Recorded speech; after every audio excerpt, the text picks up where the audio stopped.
오늘은 계시록 13장 1절에서 4절 말씀 중심으로 용의 권세를 받은 짐승 그러나 어린 양의 주권 아래라고 하는 제목의 말씀으로 함께 은혜를 나누려고 합니다. 앞서서 우리는 요한계시록 12장을 통해서 하늘에서 벌어진 놀라운 영적인 전쟁을 보았습니다. 거기서 등장한 존재가 누구였습니까? 큰 용이죠. 큰 용이 내어 쫓기니 옛뱀 곧 마귀라고도 하고 온 천하를 꿰는 자라라고 이제 말했죠. 그래서 12장에서 등장한 이 용은 단순히 무서운 괴물이 아닙니다. 성경은 그 정체를 분명하게 밝혀주고 있죠. 뭐라고요? 옛뱀, 마귀, 사탄이라고. 자, 그리고 계시록 12장의 마지막 장면에서 그 용은 하늘에서 쫓겨난 그 용은 이제 분노가 가득 차서 어떻게 합니까? 여자를 떠내려가려고 했는데 그것도 못했어요. 그러니 끝으로 여자의 남은 자손들과 싸우려고 어디에 섭니까? 바다 모래 위에 서 있었죠. 자, 그런데 오늘 본문 13장으로 넘어오자 갑자기 바다에서 무엇인가가 올라옵니다. 뭐가 올라와요? 짐승이죠. 짐승. 요한은 지금 단순히 무서운 괴물을 보고 있는 것이 아닙니다. 하나님을 대적하는 뭘 보는 거예요? 사탄의 세력이 세상 속에서 정치적 또는 사회적, 문화적인 권세를 통해서 어떻게 하나님을 대적하고 성도들을 압박하는지를 무엇으로요? 환상으로 보고 있는 것입니다.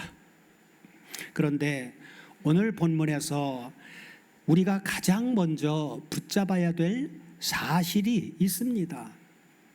짐승이 무섭다라고 하는 사실보다 더 중요한 것은 뭡니까? 짐승의 권세도 무한한 게 아니라 한계가 있다라고 하는 사실입니다. 짐승은 엄청나게 강해 보이죠. 그리고 용도 강해 보입니다.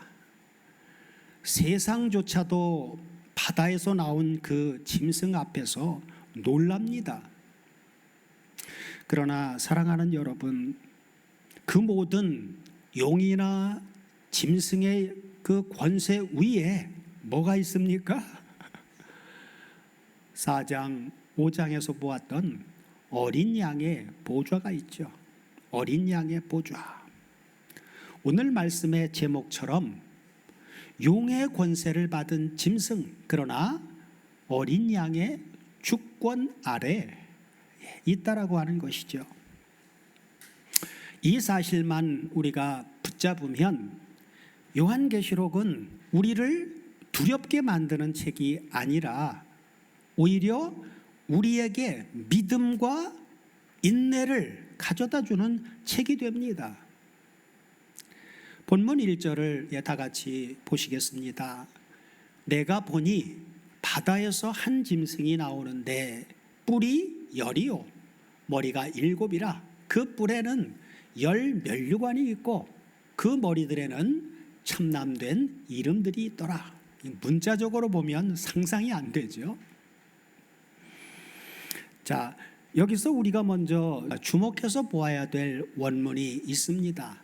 그것은 바다에서 한 짐승이 나오는데 에서 짐승이라고 하는 부분입니다.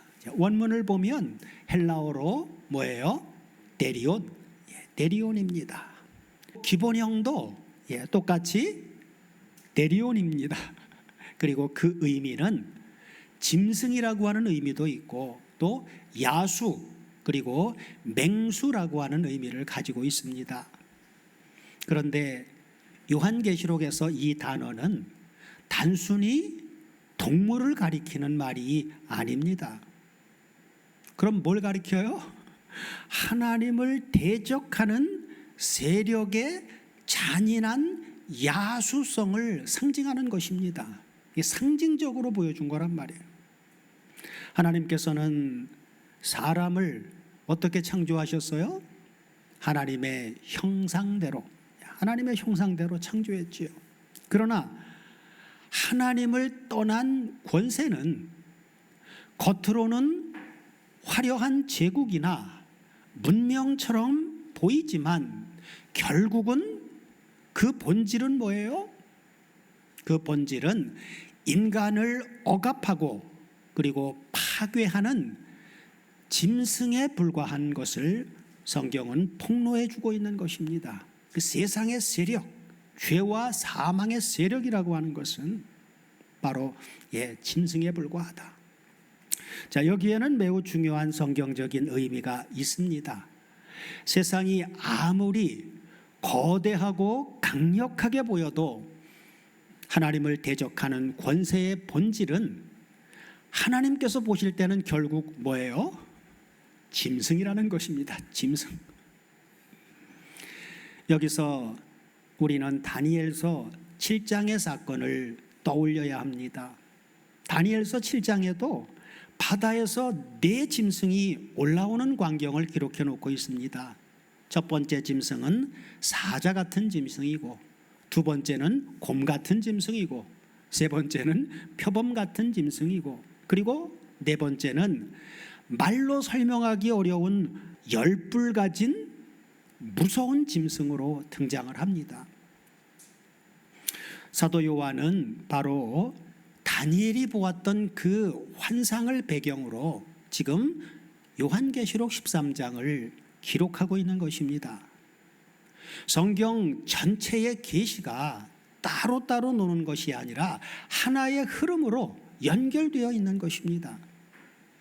다니엘서에서는 그 4짐승을 세상 제국들로 말해주고 있죠. 세상 제국들로.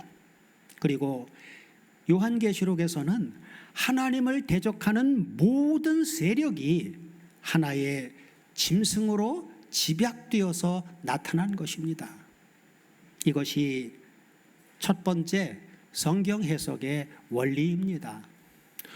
본문은 본문 안에서만 해석하지 말고 성경 전체의 문맥 안에서 해석해야 한다는 것입니다.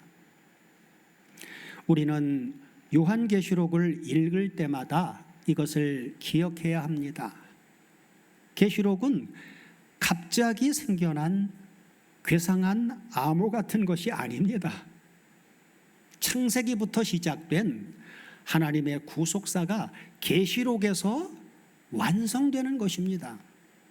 구약은 하나님이 계시해 주실 때 몽땅 확 열어주시는 게 아니라 조금씩 그 점진적이라고 표현을 하죠. 점진적으로 반짝반짝 이렇게 열어오시다가 요한계시록에 와서는 완성된 광경을 보여주는 거예요.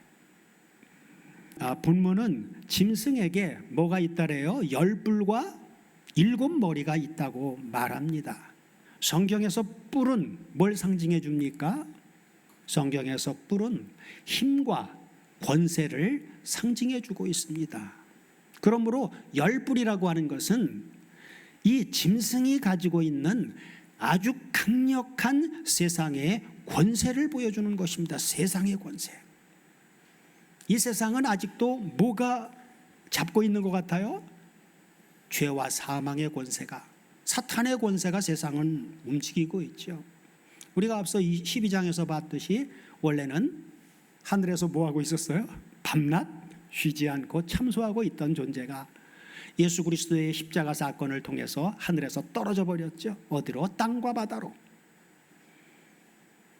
그래서 하나님의 뜻이 하늘에서는 이미 이루어졌지만 땅에서는 아직 이루어지지 않은 거예요. 그래서 주기도문에서 주님이 뭐라고요?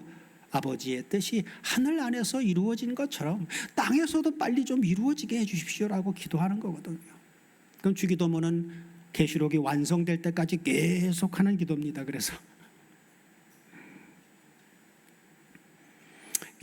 또한 일곱 머리라고 하는 것은 완전성을 나타내주는 상징적인 숫자와 연결이 됩니다. 일곱은 완성수예요. 그런데 우리가 여기서 숫자를 가지고 지나치게 복잡한 계산을 할 필요는 없습니다. 사도 요한이 우리에게 보여주려고 하는 핵심은 바로 이것입니다.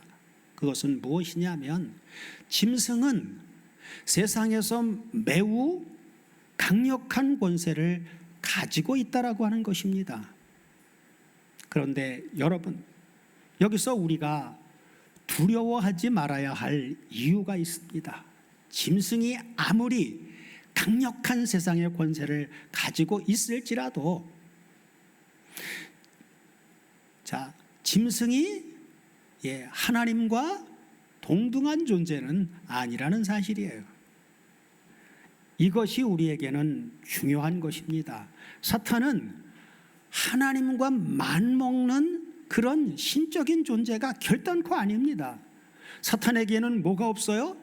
창조주의 권세나 하나님이 가지고 있는 절대 주권이 사탄에게는 없습니다. 결단코 없습니다.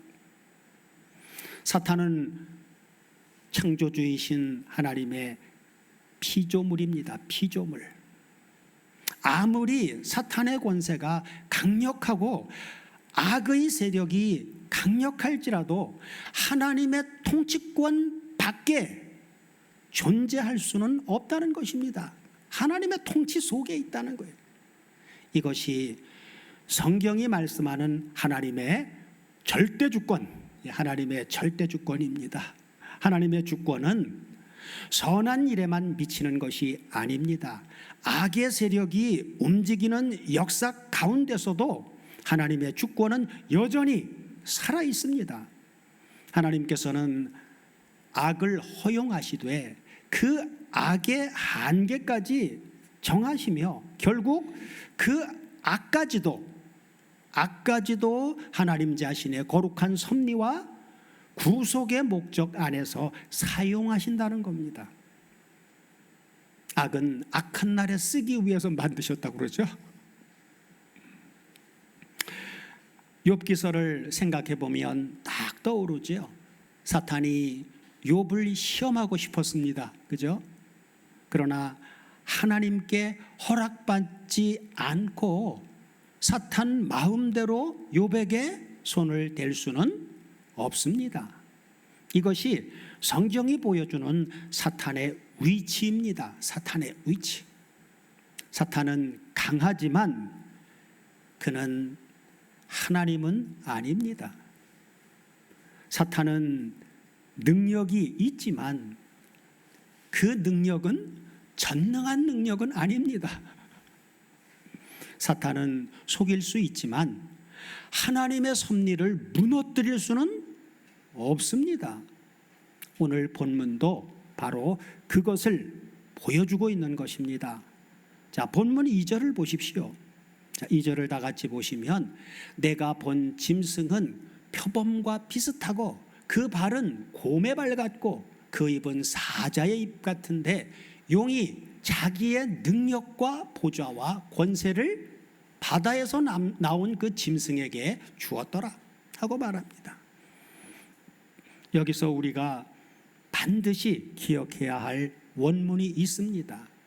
그것은 큰 권세를 그에게 주었더라 라고 하는 이 부분에서 주었더라 라고 하는 부분입니다. 원문을 보면 헬라어 에도켄입니다. 에도켄. 그리고 이 에도켄의 기본형은 디도미이고 그 뜻은 주다, 부여하다, 허락하다 라고 하는 의미입니다. 본문에서는 용이 짐승에게 주었다 라고 되어 있습니다. 자, 용이 짐승에게 무엇을 주었습니까? 본문은 세 가지를 주었다고 말합니다. 첫 번째가 뭐예요? 능력, 그리고 보좌, 그리고 큰 권세. 작은 권세가 아주 큰 권세예요. 능력이라고 하는 단어는 헬라어 디나미스이고, 보좌는 헬라어 드로노스이고, 권세는 헬라어 엑수시아입니다. 이 세 단어를 보십시오. 용이 짐승에게 뭘 제공해 주는 거예요? 하나님의 권세가 아니라 세상 권세를 제공합니다. 그러니까 바다에서 나온 짐승은 스스로 권세를 가진 자가 아니라 누구에게 권세를 부여받은 거예요? 용에게, 그렇죠? 용에게 권세를 부여받은 자입니다. 용에게 권세를 받은 것이죠. 그런데 여러분, 여기서 한 단계 우리는 더 깊이 생각해야 합니다. 사탄이 짐승에게 권세를 준다고 해서 사탄이 최종적인 주권자는 아니라고 하는 뜻입니다.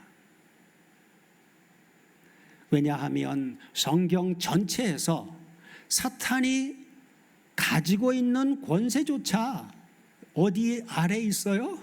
하나님의 주권 아래 있기 때문입니다.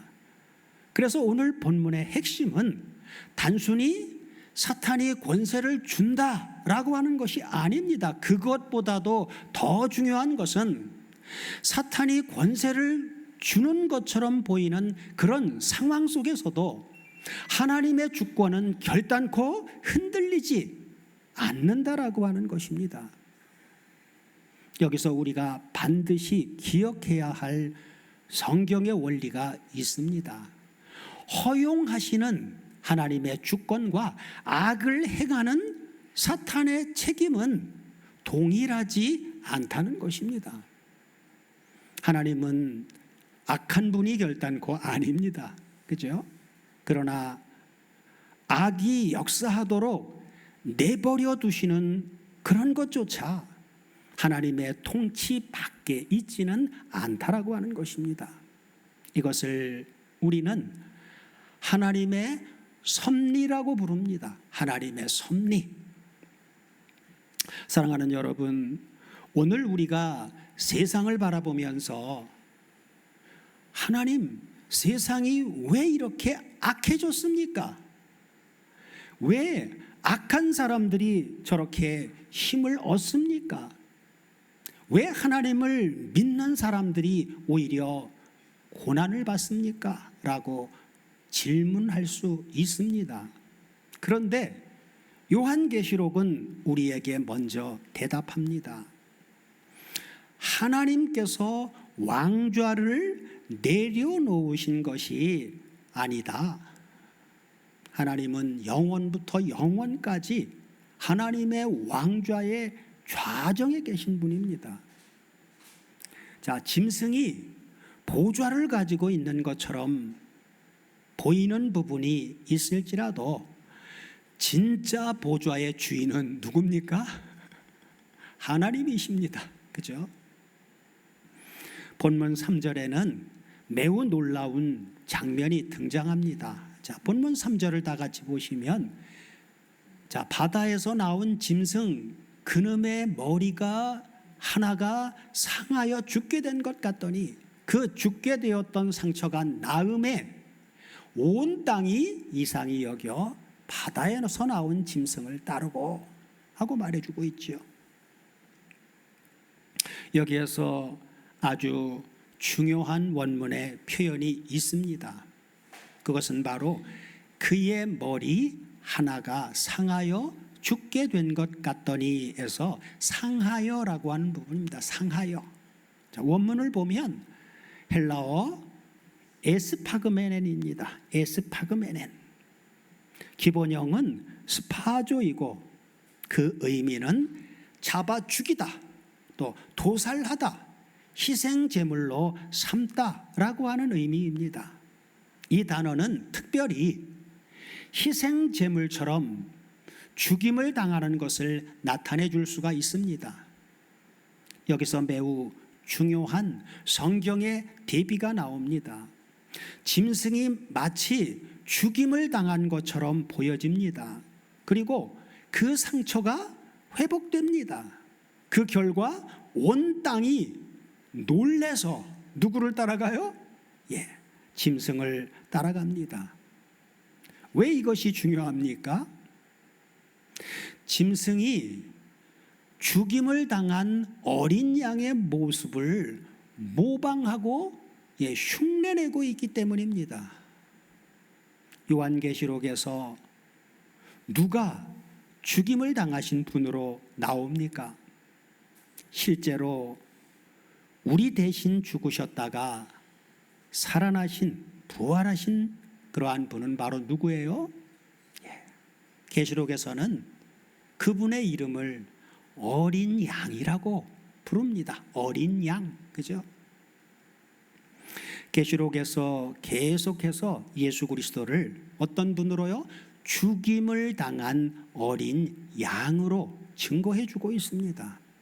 그런데 짐승도, 바다에서 나온 짐승도 죽음과 회복의 그 모습을 흉내내는 모방을 합니다. 모방. 우리는 여기서 사탄의 특징을 볼 수가 있습니다. 사탄의 특징. 그것은 사탄은 창조자가 아니니까 창조하지 못합니다. 그러므로 사탄은 창조하지 못하니까 뭐예요? 모방합니다. 하나님의 것을 흉내내는 것이지요. 참된 왕이신 그리스도를 흉내내고 참된 구원을 흉내내고 참된 생명을 흉내내고 참된 경배를 흉내냅니다. 그러나 결정적인 차이가 있습니다. 어린 양의 죽음은 어떤 죽음이었습니까? 죽은 것처럼 보인 게 아니죠. 실제적인 대속의 죽음이었습니다. 예수님은 진짜 죽은 거예요. 죽은 것 같은 게 아니란 말이에요. 예수 그리스도께서 십자가에서 죽으신 것은 죄인을 구원하기 위한 실제적인 죽음이었다는 것입니다. 그러나 짐승의 모습은 어떻습니까? 짐승은 하나님을 대적하기 위한 모방일 뿐입니다. 그래서 사랑하는 여러분, 우리는 눈에 보이는 기적만 가지고 이것이 진리다라고 판단해서는 안 된다는 것입니다. 놀라운 현상만을 보고 따라가서도 안 된다는 것입니다. 이것이 바로 성도에게 필요한 영적인 분별력입니다. 본문 3절에는 또 하나 반드시 확인해야 할 원문이 있습니다. 그것은 그 죽게 되었던 상처가 나음에에서 나음에라고 하는 부분입니다. 원문을 보면 헬라어 에프라퓨테입니다. 기본형은 테라퓨. 그리고 그 의미는 고치다, 그리고 치료하다, 보살피다라고 하는 뜻입니다. 그런데 중요한 것은 이것이 능동태가 아니라 수동태라고 하는 사실입니다. 즉, 그 상처가 치료되었다는 것입니다. 치료되었다. 짐승이 스스로 절대적인 생명을 만들어낸 것이 아니라는 것입니다. 그리고 본문 3절 후반부에서는 이것을 통해 세상이 놀라고 추종하는 광경을 보여줍니다. 온 땅이 이상히 여겨 누굴 따라요? 짐승을 따르고, 사람들은 그 모습을 보면서 감탄합니다. 그리고 4절에서 마침내 그들의 반응이 나타나는데 그것은 바로 경배입니다. 경배. 여기서 우리는 매우 중요한 사실을 발견하게 됩니다. 사탄의 궁극적인 목적은 단순히 사람을 괴롭히는 것이 아니라는 것입니다. 사탄의 궁극적인 목적은 뭐예요? 경배를 빼앗는 것입니다. 경배를 빼앗는 것. 사탄이 원하는 것은 사람의 돈만이 아닙니다. 사탄이 원하는 것은 사람의 시간만이 아닙니다. 사탄이 궁극적으로 원하는 것은 하나님께 드려야 할 경배를 자신에게로 돌리는 것입니다. 무서운 것이죠. 성경을 가르친다고 예수 그리스도에 대해서 얘기하는데 결론에 가면은 자기를 추종하게 만든다는 거예요. 이게 사탄의 최종 목적입니다. 그래서 본문 4절 전반부를 같이 보시면, 자, 용이 짐승에게 권세를 주므로 용에게 경배하며 짐승에게 경배하여 라고 말씀해 주고 있죠. 자, 용에게 경배하며 그리고 짐승에게 경배하며 라고 말해 주죠. 여기에 오늘 본문에 가장 무서운 장면이 있습니다. 짐승이 무서운 이유는 뿔이 10개이고 머리가 7이기 때문만이 아닙니다. 사람들이 하나님 대신 짐승에게 경배하기 때문입니다. 4절 후반부를 보십시오. 자, 가로되 누가 이 짐승과 같으뇨? 누가 능히 이로 더불어 싸우리요 하더라 하고 말하죠. 여기 누가 이 짐승과 같으냐라고 하는 부분을 원문을 통해서 보면 헬라어 티스 호모이오스 토 데리오입니다. 그리고 누가 능히 이와 더불어 싸우리요라고 하는 부분은 헬라어로 티스 뒤나타이 플레메사이 메타우투, 그렇게 나와 있지요.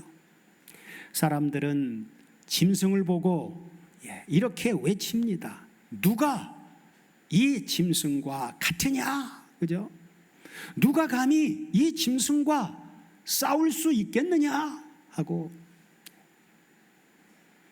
그런데 성경을 온전하게 아는 성도라면 이 질문을 듣는 순간 다른 말이 머릿속에서 떠올라야 합니다. 어떤 말이요? 누가 주와 같으냐? 누가 하나님과 같으냐? 이것이 바로 사탄의 모방입니다. 사탄은 하나님께 드려야 할 자리를 자신에게 돌리려고 한다는 것입니다. 짐승을 향하여 누가 이 짐승과 같으냐라고 말하게 만든다는 거예요. 누가 이 사람과 같으냐, 그죠? 누가 성경을 가르치는 이 사람처럼 잘 가르칠 수 있느냐? 자꾸 그리스도께로 향하게 하려고 하는 게 아니라 사람에게로. 그러나 성경은 계속해서 우리에게 묻습니다. 뭐라고요? 여호와와 같은 자 누구냐?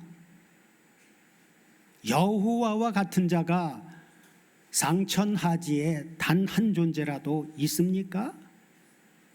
단 한 존재도 없습니다.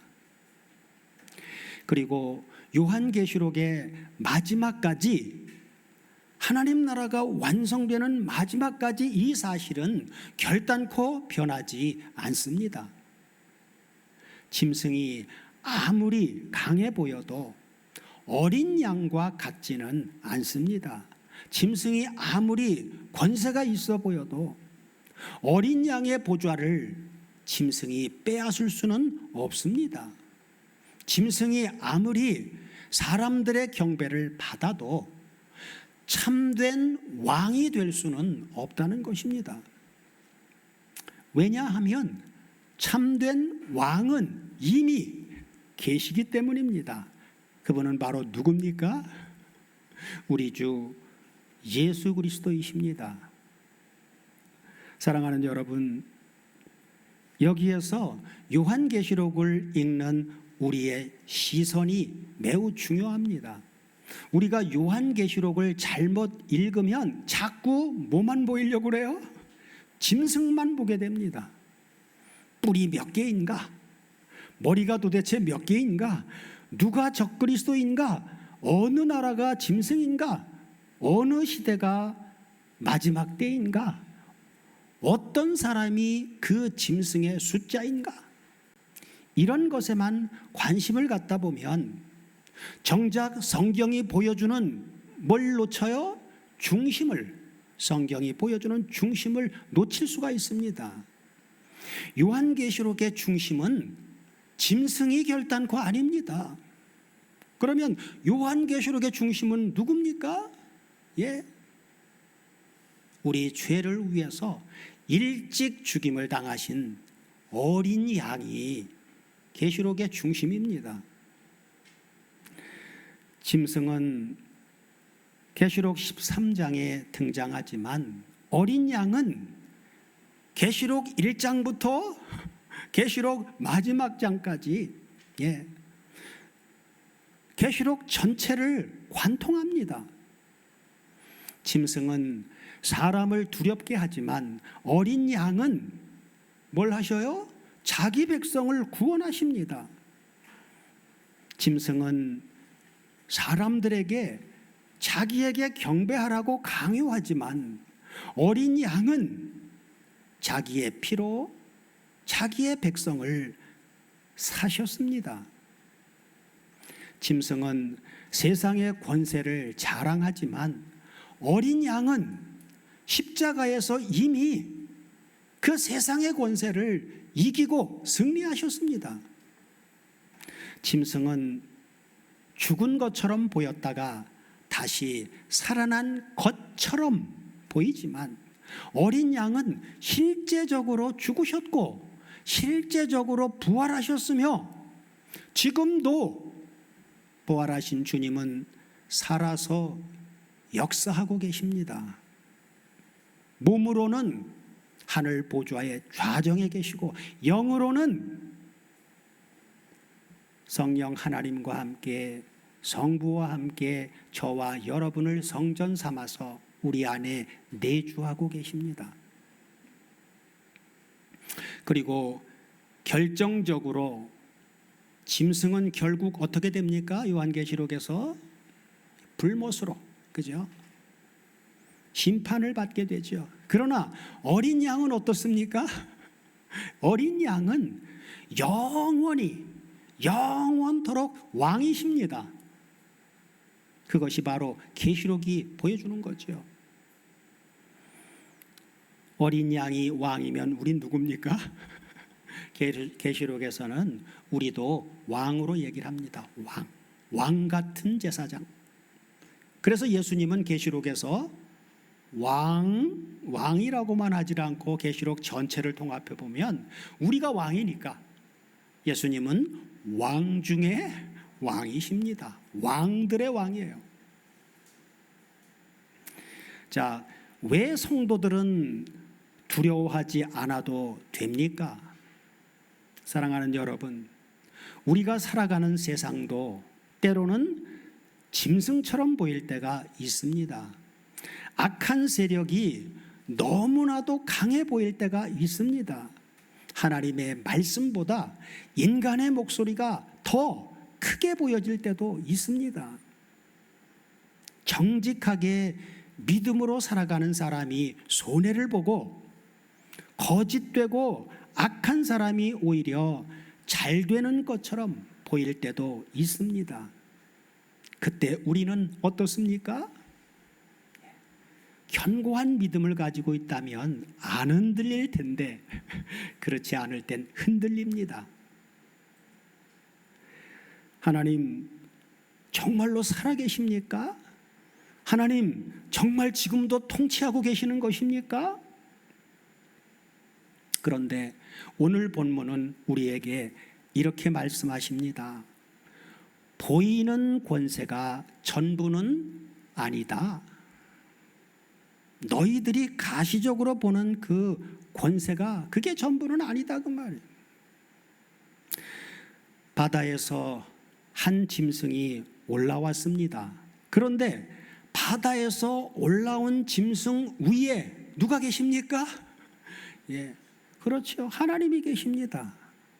짐승에게 권세가 있습니다. 그러나 그 권세는 절대적인 권세가 아니라는 것입니다. 짐승에게 사람들이 경배하면서 따릅니다. 그러나 그 경배는 영원합니까? 아니에요. 영원하지 않습니다. 그러므로 사랑하는 여러분, 세상이 아무리 어두워져도 낙심하지 마십시오. 악의 세력이 아무리 크게 움직여도 두려워하지 마십시오. 하나님의 백성은 역사의 주인이 누구인지를 알고 있기 때문입니다. 용이 권세를 준 것처럼 보이는 시대에도 하나님은 여전히 어디 계셔요? 하늘 보좌에 좌정하고 계십니다. 가만히 앉아서 놀고 계신 거예요? 아니요. 보좌에 좌정하고 계신다라고 하는 것은 통치하고 계신다 그 말이에요. 주권적으로 창조한 모든 세계를 지금도 통치하고 있다 그 말이에요. 그리고 그 보좌의 중심에는 누가 있습니까? 일찍 죽임을 당하셨으나 다시 살아나신 어린 양, 바로 우리 주 예수 그리스도께서 계십니다. 그러므로 오늘도 그리스도와 연합한 자로서 말씀 안에 굳게 서고 믿음을 지키며 세상 그 어떤 권세 앞에서도 우리 왕 되신 예수 그리스도를 바라보면서 살아가는 저와 여러분이 되기를 소망합니다. 용의 권세를 받은 짐승은 잠시 역사할 뿐이지만 어린 양의 권세는 어떻습니까? 잠시가 아니라 영원합니다. 이런 믿음으로 어떤 시대에도 흔들리지 않고 어떤 환난 가운데서도 낙심하지 않으며 끝까지 예수 그리스도를 바라보며 승리하는 저와 여러분이 되게 해주시기를 우리 주 그리스도 예수의 이름으로 축원합니다. 아멘.